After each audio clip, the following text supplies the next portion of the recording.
that. I also was, anyone familiar with ISTE or the ISTE organization?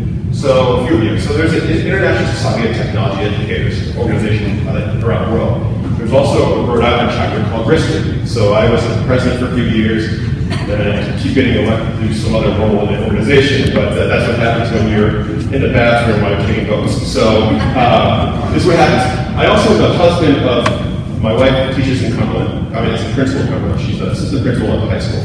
And so at home, we can't get away from not talking technology education at the dinner table every single night. So somehow it's in your brain. So I come from the tech side of the world, she comes from the education side of the world. We've had this dialogue for 15 years now, and I've seen the evolution of when technology used to be flashy. Remember those days when technology just showed up and it was just cool to be kids on computers? To now, when the kids away, the phones away, the iPads away, it's kids with instruction. So that transformation has happened. I'm also a father of two sons. They're in the back, just here on the. Yeah. So I too am a father, and the kids in there in the school system. So I showed you this picture just to keep in your mind. I went to I'm a big fan of the movies. Who's a big fan of the movies? Oh yeah, there's a lot of them out there, right? So I'm a child of the 70s and 80s, my childhood growing up. So I went to the 30th anniversary this summer and met up with Chunk. And Chunk took that picture. His name is, it escapes right now, Jeff Cohen. So Jeff saw me at this costume party and snapped a photo and said, "This is one of the best costumes I've ever seen." And going around, he said, "I really matched it to you." And I spent years collecting this, knowing this 30th anniversary is coming around. I showed you that because that picture went out on TNT. It went around the world for about 24 hours. It was picked up by Yahoo, it was picked up on CBS, it was shown on CNN. So actually this picture kept going. Why? Because I didn't tweet this out, but Jeff Cohen did. And Jeff Cohen's had millions of followers that just kind of replicate that whole social media aspect. Just keep that in mind. I love Cohen, by the way. It's one of my prized possessions. So it's good work, Cohen. So we're talking about this digital world. And so in the digital world, there are citizens. All right? We have citizens now in this way. But I'm talking about this whole digital world that's on this level. Does anyone know who the citizens are of this digital world? Yes. How about this? How about the digital dinosaurs? And you're digital natives, right? Now, now I know, and we debate this at home, that I say, I'm somewhere between the digital native and the digital. Okay, so we're going to test you coming up, because there's a test to see if you're a digital native or a digital dinosaur. And so, remember that we are, and I say as dinosaurs, everyone knows what a slinky is, right? Because that's what dinosaurs do. We put it up the stairs, we never go to the bottom without rolling. But, so the slinky effect is that we're here to Slinky, the kids are forward.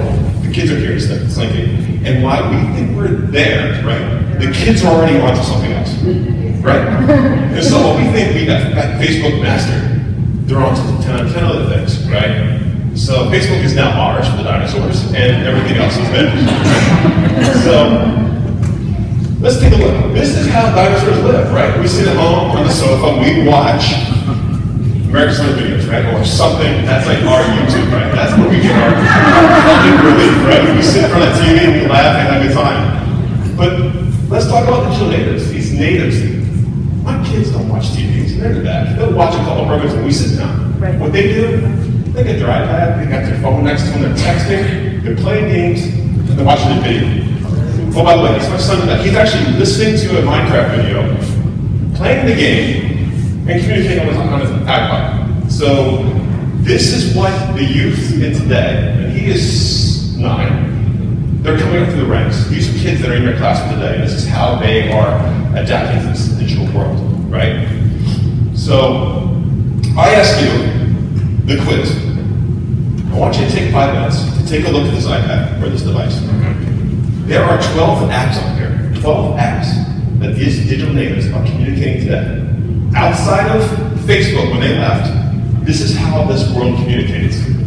Can you, and take the time to talk to your neighbor, can you identify all 12 of these apps? I'm sorry, there's actually, let me do the math. I had a few. There's 16 apps, sorry. So take the minutes, talk for a second.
10. By the way, I'm a huge game show fan. So I love, like, you know, that game show about how many notes you can be the song?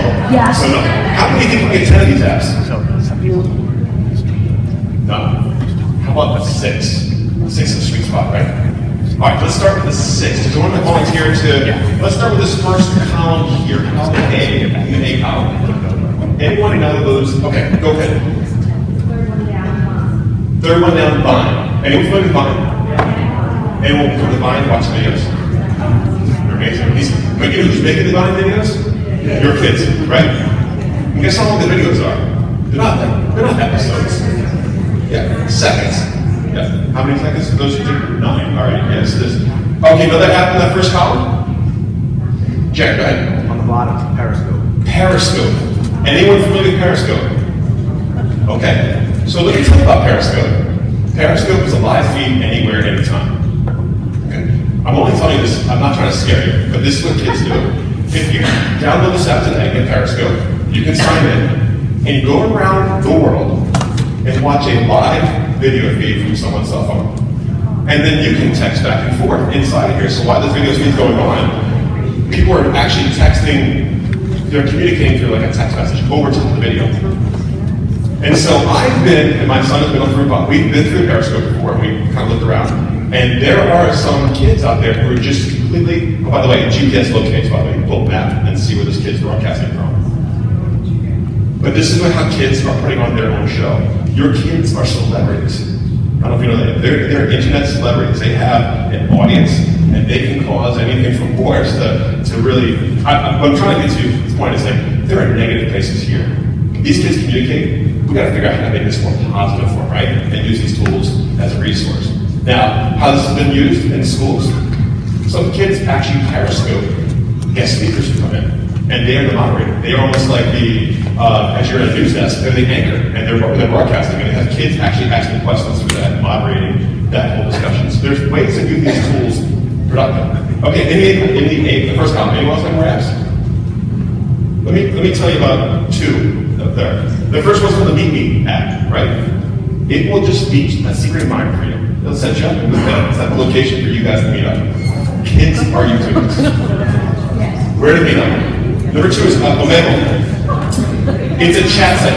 This site is amazing. Omegle is this Omegle right here.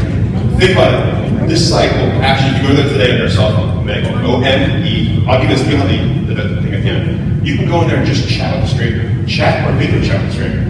Just go in there, put your name, chat. Next thing a window comes up, and you can chat with each other. These apps weren't selected by me. They were done on a survey to students. Okay, let's go to the second column. This one's pretty easy. Anyone got some answers down here? Second column from the left. Yes, guy.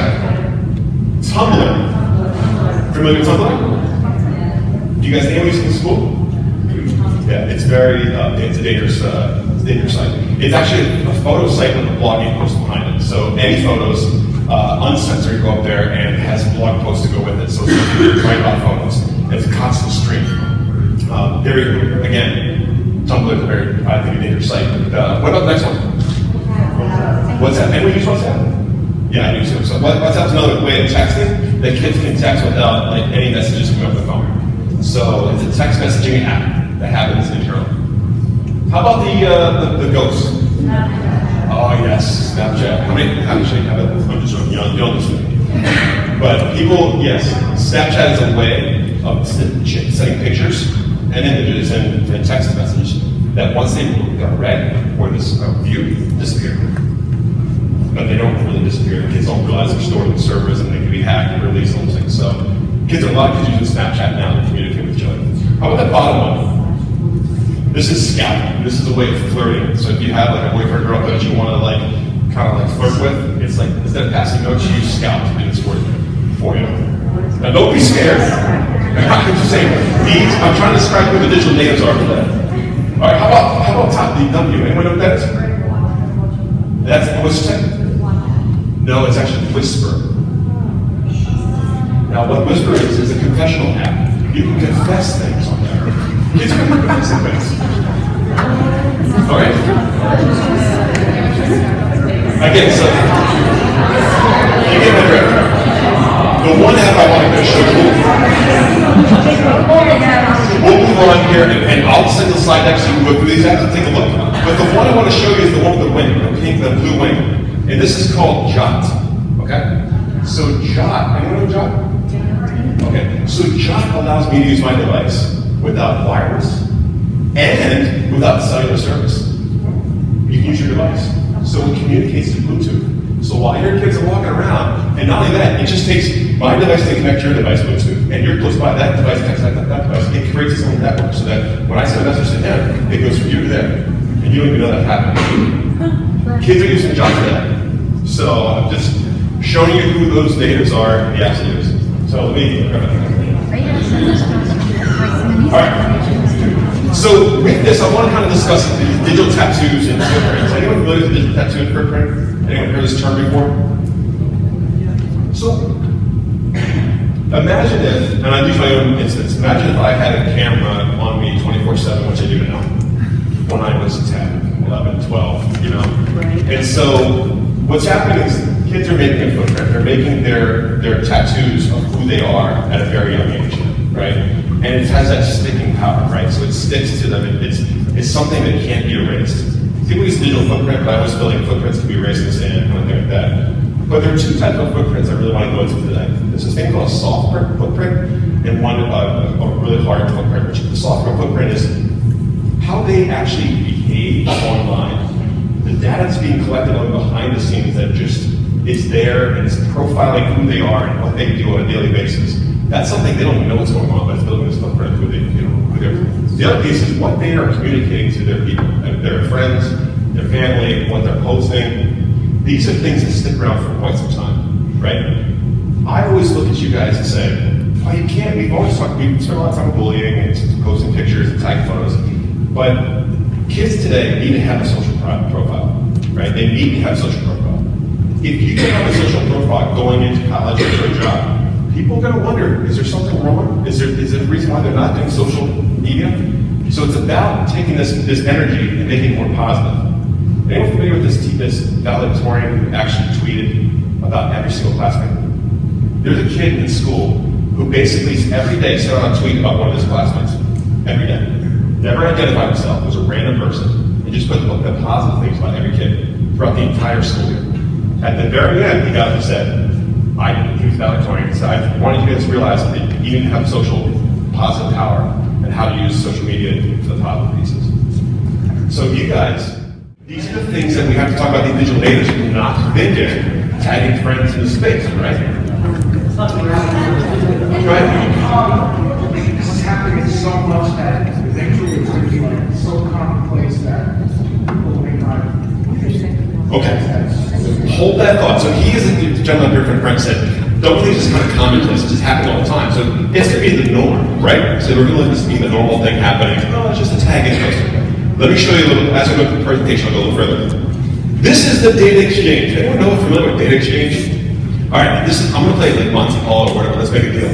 Anyone has keys on their, like they have the barcode reader for like Walgreens and CVS? Yeah, so who's got the most amount of keychains out there? Who's got the, can you dig in there? Who's got a lot of those key fobs? Show me. Anyone? More in the car? We got here at 4. We have like 5. We got 5 down here.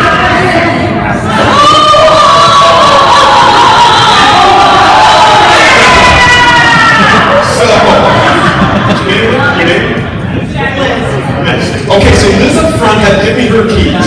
Now let me show you Marvin's key. The Marvin key Now I'm going to profile Liz today as a bargain shopper. Liz, are you a bargain shopper? Oh yes. Okay, yeah. So let me tell you what's happening behind the scenes, guys. And this is happening both for the natives and dinosaurs. Is that every time you're scanning that card to get that discount, Subway knows what sandwich you get on certain days of the week, and whether you do a salad Fridays, or you do double meat, or they know what you purchased. Walmart knows what you do. Walgreens, you're trading that special discount for your information and to profile who you are. Now, Walgreens just put together a program that you can scan your card, do your blood pressure, if you do these things, get all these discounts, because they'll be able to tell where you're figured. Now, I don't know about you, but that's a little bit of violation of privacy, but We do it every day. We give them privacy for all the free tools that are out there, right? So I just want to put that in mind where all this data is going. Let me show you, this is a session here, I'll show you 2 kids are searching for boots. 2 kids in school searching for boots. We got Lola down here, and we got Cole up top. Now take a look. Tell me what you see the difference here. What do you see between Cole and Lola? What can I pull? Is Lola using the Stacy search engine with Pirate Booty? Yes, well, Pirate's Booty is actually that's a jewelry shop. I know, but it looks cool. Well, I'll tell you one thing. Let me show you, let's show Cole. Let's show Cole right now. Cole is good. He's thinking of going in the army, right? So Cole's going to go in the army. He definitely bluegrass music too, right? He must have searched bluegrass. He's also looking for boots, some gear, and he does astronomy. That's a very good one. So let's take a look at Lola. It looks like Lola's going through some problems with her relationship, right? And she's looking to get rid of the guy, get the boot. She also likes jewelry and sexy boots in all sizes. And so do you see? Go ahead. What's that? Based on what it's the first one, it says that. Yes, Spanish speaking instructors. Very good point. She's also Spanish. These are the data. This is the data that people are collecting every single day and building that profile of who you are, so they can target market you in the space and your students. So I kind of want to show this quick video. This is again the privacy and security in this digital world, right? I'll just let the video play. Just about everyone is on Facebook these days, but you've got to make sure your pictures are protected. A Lynchburg man found his wife on the site in the most unlikely of places. Margaret McHugh joins us now. And Noreen, it was a big surprise for them both and turned out to be a lesson for us all. Peter Smith was killing time on Facebook one day, and after taking a friend's quiz, stumbled across a familiar face. At the top of the page, it said, hey, it was picture Cheryl, and it said, hey Peter, hot singles in there, and click here. Cheryl is his wife. I busted out laughing because, like, my wife told me to find hot singles. We just laughed, we thought it was funny and sort of that ironic, oh my gosh, how crazy is that? Cheryl was not looking for singles. The company running the ad had accessed Peter's information and stolen his wife's picture. We have a sense of humor. I didn't think she was trying to really hook me up. What's ironic is Cheryl owns her own consulting firm. Social media is one of her specialties. Since I have a blog on my website, I decided to write a post about it. Cheryl says, well, you need to monitor your security settings. You also need to be careful taking quizzes, downloading games, or other applications because in their terms of service, they can access your personal information. We click, I accept, I agree, I've read the terms of service, and in reality, most of us haven't. So before you post, remember, it can show up in the most unlikely places. And when it does, well, You should absolutely have a sense of humor. Life is too short, and, might as well laugh. So about that example, right? So you're gonna have that sample. That video kind of shows the level that's happening in this digital world. What is happening to your data? Right? I can't stop it. You guys can't stop it. We love the free convenience of these tools, of these programs, of this culture that's out there, right? And so in doing so, you give up and just hit accept and connect your thing to like Bubbles or whatever those games are, Bejeweled or whatever. You give away your privacy for those free games. So nothing comes, there's no such thing as a free lunch. So that data is coming back to you and can be used in such a way. I look at this and say, yeah, if you reflect back on yourself, and this is why when I go around, I actually do this for students, so I go around and speak to the kids around school. I actually say, if you can't put something that you're gonna put online, that you can't put on grandma's fridge, it doesn't go online. Like that's a good rule of thumb. It's so easy to think about. Like, when I take that picture or that post, what I'm about to say, and put it and post it on grandma's fridge, it's not gonna pass the grammar test, right? Right? So this is, how do you do yourself? The question is, how does this digital world do you, right? How does the digital world do you and your students? Take a look at this. This is a website called Social Intelligence.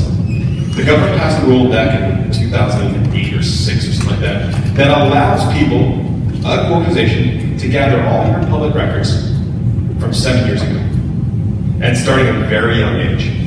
13. Starts grabbing all these profiles and building this profile. And now, much like your report for your credit score, you got a social media score. And they give you categories and they give you examples of how things are working out.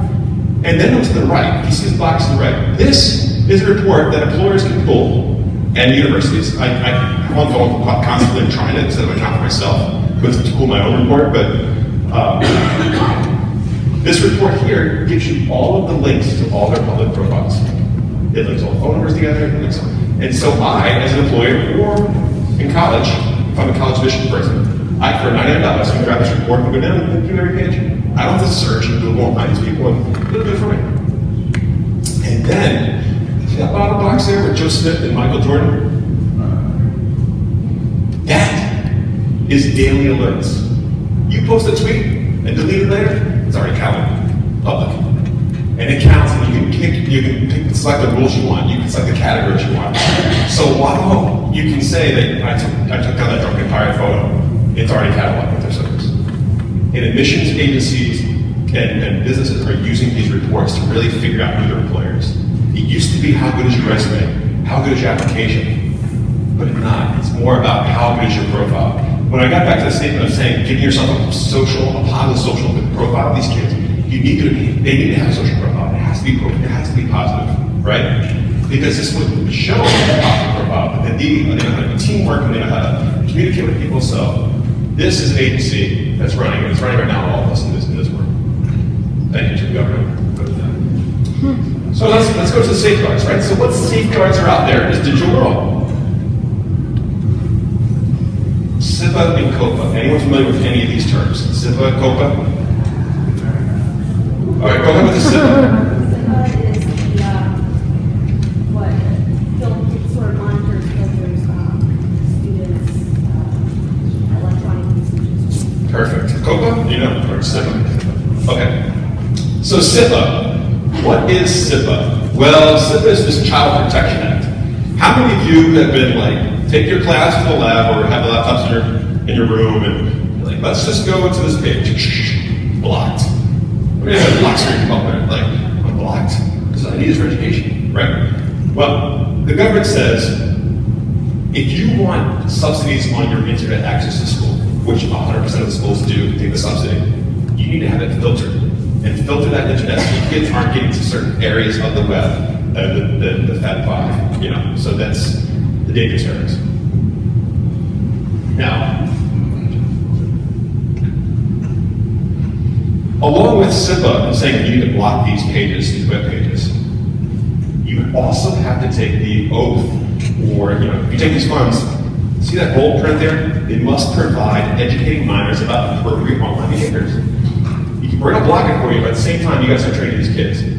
I look at internet filters like, I'm from Pennsylvania, so we have bumper bowl, and so they have so everyone familiar with bumper bowling? Okay, so the idea is that you teach rails up to kids, take the ball and hit the rails, hit the kids.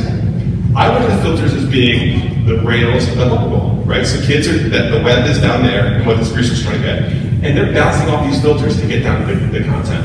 Eventually, over time, those rails should come down, and they should be focused on the pins and not the stuff in the gutters, right? And so how are we doing that as teachers, as parents, to really educate these kids about how to really behave online and use these tools for what they're used for? COPA. Everyone familiar with COPA? So let me show you COPA. Now this is what it applies to you guys. So COPA is this Children's Online Privacy Protection Act. There's a lot of language up here, but I just want to show you the bold things. A lot of people want to know like this age under 13 thing. So there's a split here. This is 6th and 7th grade, right? And then you have 8th graders who are 13. Yep. Most of them. Or hopefully most of them. So there's a reason why. COPA is the government's way of saying, we want to protect the kids' identities. We don't want their names out there. We have rules in place to restrict that from websites collecting this data on our youths. Because they're almost too young to make that decision, and we should not be informed. To comply with this, these are some of the district responsibilities. And again, I see the majority of these school systems haven't really, I'm not sure the person warned addressed this, but a lot of school systems haven't addressed this whole privacy because it's coming so fast.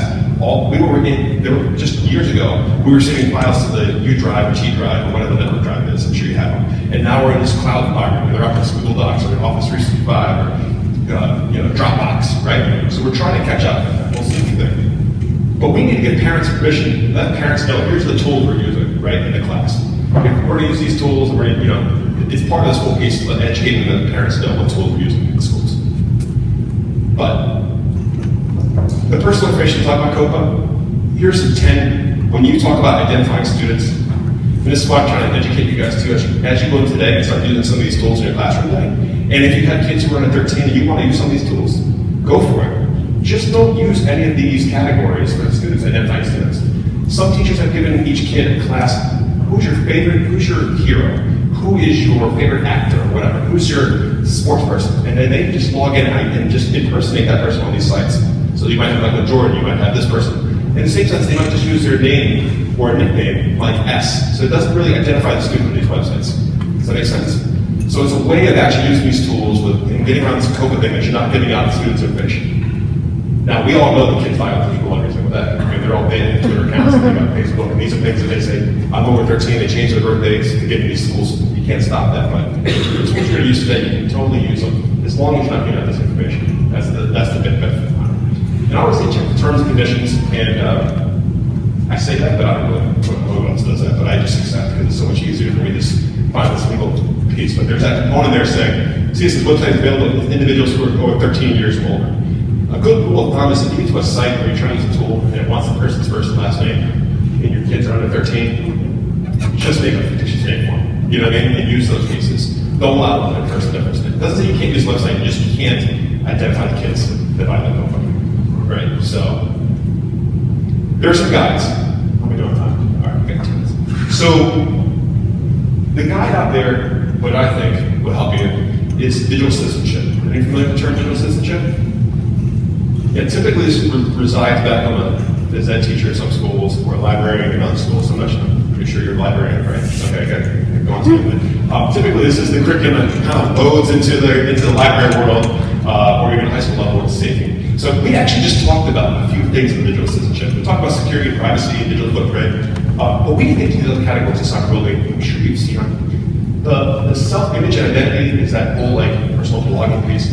It actually deals with, that category actually deals with texting and driving. It gets the whole piece of how media interferes with kids' lives. But these are basically, the next page here. It's really comes to common sense about digital citizenship. This website called Common Sense Media. Anyone familiar with it? Who are parents? My parents in the room. All right. I challenge you guys as parents. I'm not going to put more things on your plate as teachers, but as parents, Common Sense Media not only has a scope and sequence for teachers and curriculum of how to actually integrate lesson plans into the curriculum, but they also have resource guides for parents on how to really start being that parent. For me, it was the Mr. Young sticker. I'm not sure if you guys are Mr. Young comes of the day, they put green stickers on stuff on the sticker, right? And so, this is my Mr. Young sticker for my kids in the back, right? So I go there and I participate and I see some of the resource guides I can use. But it's a great resource, and we'll look forward to it. Is anyone covering some of the stuff we talked today? Is there anyone in the room that kind of would like to share out briefly just about what you do for digital citizenship in kids? So I picked a topic for each grade. So in 6th grade, we're talking about online communication, being able to work with other people online. Not so much cyberbullying, but just their ability to clearly communicate and work together. And then in the 7th grade, doing the credible sources. How do you believe what you see online, and how do you vet the source so that you don't just automatically say, oh, it's on BuzzFeed and therefore it's news. And then in the 8th grade, we've been doing the digital footprint, privacy, and security, because it's for them, going forward, these really have been eye-opening for a lot of them. So, yeah, a lot of the stuff we've been talking about. Great. Eye-opening. That's a good point, because I think some of you guys, I saw some eye-openings today when I spoke to some of these things, is that these kids are, that whole digital footprint piece it's a complete eye-opener. It's not thinking, it's just they're forward into this thing as soon as on their, just attached to their hand, it's in their pocket.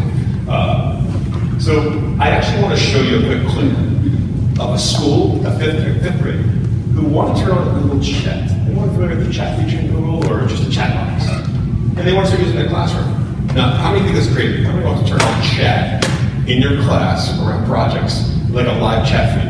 I don't know about you, but if I was a teacher, I don't know, it sounds like a classroom management nightmare, you know? So let me show you this quick clip of how a school actually has turned on this chat feature for the students. The question that her online friend is asking on the other side is, what's your favorite sport? Is there any harm in you answering what your favorite sport is? Is that personal information? Dylan, answer it how you think you should answer it. Swimming. So she can answer her question honestly. We know that Dylan is a swimmer. You swim like on a team.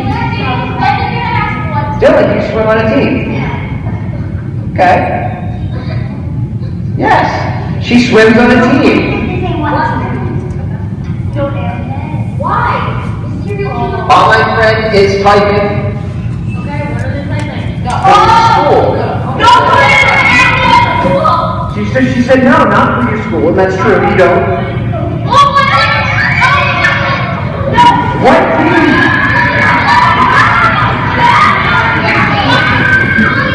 Dylan, what are you going to do? Dylan, how do you think you should answer this? He's typing. Let's see what he's saying. What? Here's the question. Hey, what's your email address? I have an awesome game to send you. You'd love it. And Ellie's writing, sorry, I can't tell people my personal stuff. Oh, come on, man. You can trust me. Ellie said right here, sorry, not right now. She just deflected that question. That's a really good way to do it. It says, last name before she married my dad was Farms Giggles. Did you know what your mom's last name was? So if somebody has your mother's maiden name, that bit of information, it gives them that much little bit more information so that they can potentially do what to your account. He just sent a link to this song right here. It is He Moves in the News for Power of Love. And I have to say, Ellie, what did you do to the link? You just clicked right on it, right?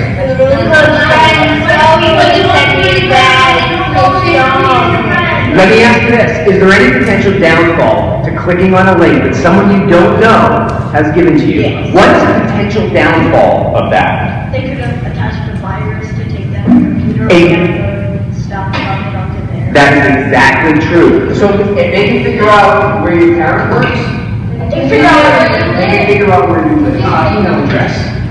He kind of realized after the fact. He was kind of like, I shouldn't have done it. I wish I hadn't done it. What should he do? So in that video clip, I don't know what, I think we have a few minutes here to elaborate. Did you guys see, or maybe just 1 minute, I don't know. What did you guys see in that video clip that stuck out to you, that you saw? I mean, I'll throw out some, I thought it was very authentic. The learning was very authentic. It was collaborative with a bunch of teachers, but like the kids. But other than the kids screaming out, what did you see in that video that resonated with you? Anything, if anything? Go ahead. How easy it was to, like, for them to want to respond. Yes, and the drawing out easy just to quickly respond and not think about it. Just roll the tongue for these kids. They just rolled it off without chatting. Go ahead. Yep. Who was responding? So they had a big teacher in the back of their eye. And what they wanted to do is, I should have set up a little more, but what they wanted to do is say, we're going to tell this chat feature, but do you guys know how to use chat? I mean, we use chat all the time, but how do you use it like to be safe about it, right? How do you be safe about it? So they took a very positive approach to it, saying, we're going to give fifth graders the ability to chat during a project and go back and forth and really communicate with each other, because they really wanted to extend their school day beyond 3 o'clock. They wanted kids to get online and really participate and communicate with each other using that modality of, that Google Docs. Please go ahead. Well, I think something that hit me was that the students want the attention. They like the fact that someone was interested in them. And so they're willing to give more information.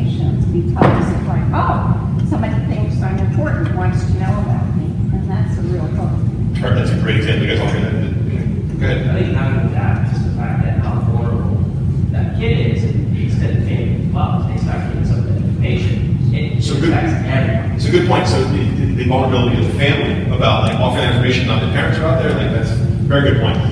Okay.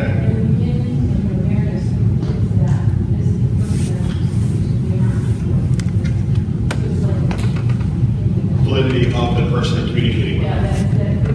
Yeah. Perfect. Did that?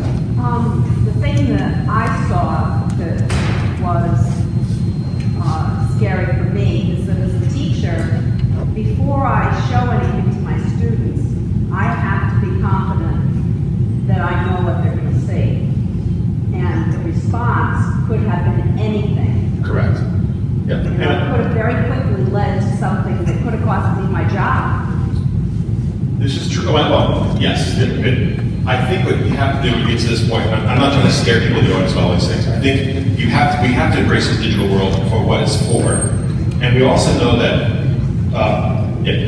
we're all professionals, right? We all have professional. I mean, if there's a swearing class, if a kid says something negative to you, there's a verification for that. Same thing in that piece. I get you. When these tech tools come out, remember the Slinky, right? We're digital dinosaurs. We think we know here, and kids' information gathering is here, you know? And so, what happens? Sort of a little bit of, like, I still do the old school, you know, you want to teach them to be honest, you want to teach the kids to be truthful, and face-to-face, that's wonderful and great, but so online, it could get kind of dangerous, to be honest. And so the core stuff that we teach them as kids, respect and all of that stuff, has to go out the window for them when they're on social media in order to protect themselves. And this is why, again, talking about these digital natives, because I think it really does take a village. You know, I think that while we have digital citizenship happening in a library position or media specialist position, it really should be woven in somewhere to some of the plans you're using when you're using these tech tools in class. And you keep this, the reason I'm just building is building awareness today. I don't know if you guys thought about this coming today, and I hope that I was able to build this awareness that, like, while it's great to use these tools and all these pieces to connect with kids, make it personalized in their learning atmosphere, I think you also need to make sure that they know exactly how to navigate this world, right? And build those pieces in it. Why can we in schools spend so much time with School Spirit Week and National Fire Prevention Week, stuff on roll, blah, blah, blah, but never ever get to this point over here, Digital Learner Day or Digital Citizenship Week that happens. Well, that was, well, some of it canceled right now. But the Digital Citizenship Week happens in October. It happens when it's a week-long event. But we spend a lot of focus on these other pieces, and I think this piece kind of gets ignored. And this is not uncommon around the country, right? It's, again, we're trying to catch up to what these digital natives are. So I asked how you can get involved, right? Not that you want to get more sand, but Common Sense really has certifications they give out to teachers, and it takes a few hours if you blend this up. I mean, a lot of the Common Core standards are in their programs. If you're doing a unit, you can actually pull in and blend in some of the Common Sense media pieces in there. You can be an educator, the school can do initiatives, the district can do initiatives, but I wanted to tell you that these activities that we did today, all those activities, came from Common Sense Media. I didn't make those up. There's examples of the person drinking a cup, the other activities we kind of did. I didn't make those activities up, they came from Common Sense. So if you felt they're engaging in something, you know, start that whole job. See how easy it is to kind of blend one of those pieces into your classroom. You know, so it could be just, again, I don't think Jerry's forced this, anyone's done for. I'm just trying to make people more aware in the professional education of what these digital natives are in your classroom. And so I end this slide because if you look at this picture, I mean, the metaphor is amazing, right? The kids, we get in the car, they're driving. We didn't get in the car, parents get in the car. It's their pocket, you know, they can get access here. I rented a car in Hawaii. I went to the road in Lahana, and they said, I need to stop and come back because if I go over here, that road is not considered the safe path to drive. I drove that road because I knew how to drive the road. I did. These kids all have roads, right? They're all driving these roads. We, as a community, as educators, need to help them navigate these roads. They don't have a manual to drive the car. It has to be part of us, part of our parents, part of the community to navigate these roads. And so I leave with that saying, while we can't stop them from driving, we can help steer the car forward. And so with that, this is my presentation. Yeah. Good. And on time, Jared? 9.